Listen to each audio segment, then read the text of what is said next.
I'm trying now the Sony ZVE1 with the 11mm 1.8, the Sony lens.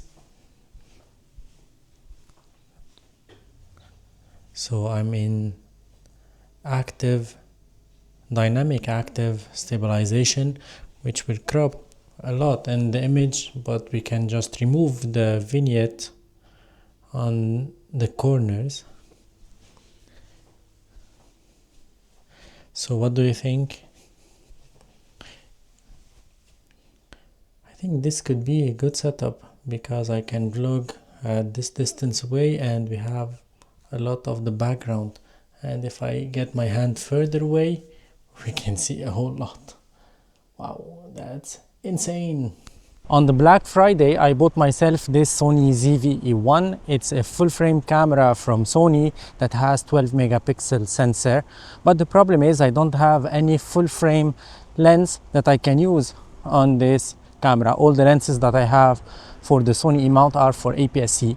And when I posted my video sharing with you my thoughts about this camera, why I bought it and so on, I got some messages on my Instagram and some comments under the video asking me to try the 11mm 1.8 from Sony on this full frame camera, knowing that the 11mm is an APS-C lens. And by the way, at the end of this video I will show you a head-to-head comparison between the full frame and the 11mm 1.8 from one side and an APS-C with this same 11mm on the other side. So stay tuned till the end of this video.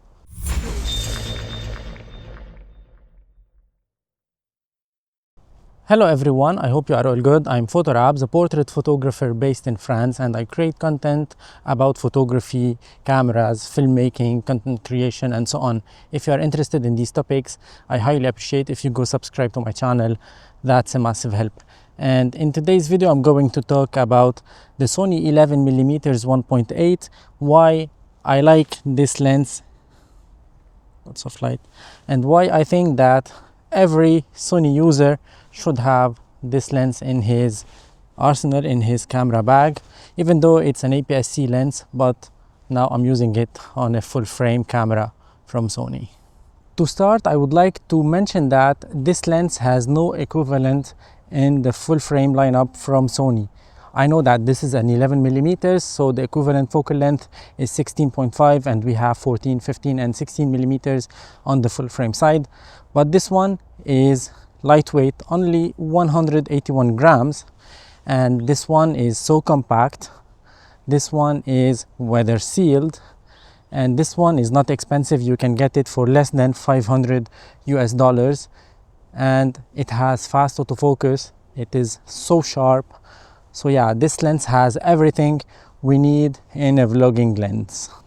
I should mention that the minimum focusing distance of this lens is only 12 centimeters, and that's great. That means that you can vlog at a very short distance away from the camera, and with the wide angle you still have lots of the background. That's amazing. The main issue with APS-C lenses on full frame cameras is that you don't use all the potential of your sensor, because this lens cannot cover all the sensor, and that leads to some vignette that you can see on the borders of the image. I don't know if you can see some here, but now I am in dynamic active stab, which is the highest stabilization possible on this Sony ZVE1, and it crops a lot in order to have this kind of smooth image. But I still have a very wide angle, so I can still use it to vlog. But yeah, the idea is that you cannot use your sensor into its full potential, and this is the only drawback of using an APS-C on a full frame.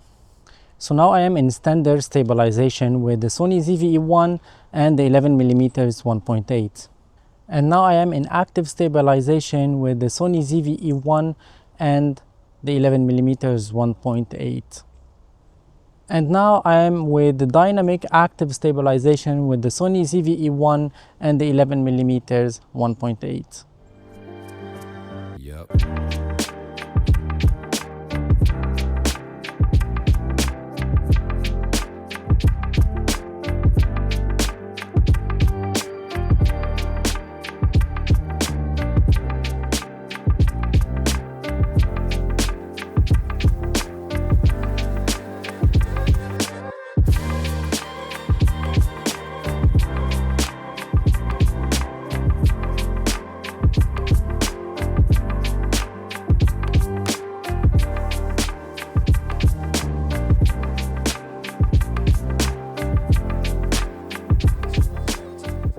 that was it for today's video. I hope you enjoyed it and I hope you found it informative and helpful.